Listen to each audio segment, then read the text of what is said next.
of Paulus' letters pros Corinthius the second, chapter 2.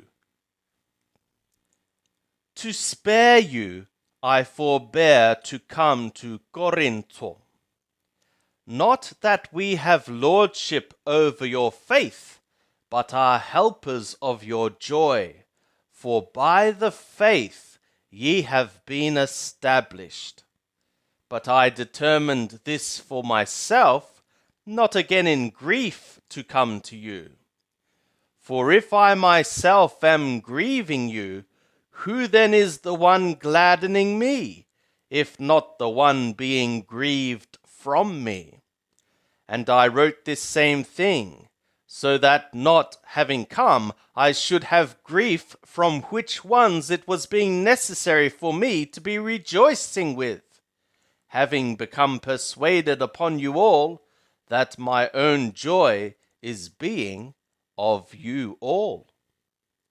For out of much pressure and anguish of heart I wrote to you with many tears, not so that ye should be grieved, but so that ye might know the mindful love which I am having more abundantly toward you. But if any hath caused grief, he hath grieved not me, but in part, not that I be overloading, you all.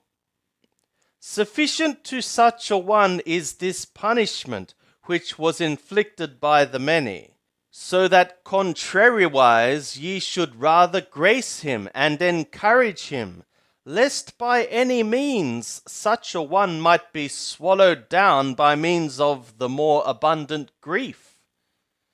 For what reason I am exhorting you to confirm mindful love toward him. For to this end also I wrote, that I might know the proof of you, whether in all things ye are being obedient.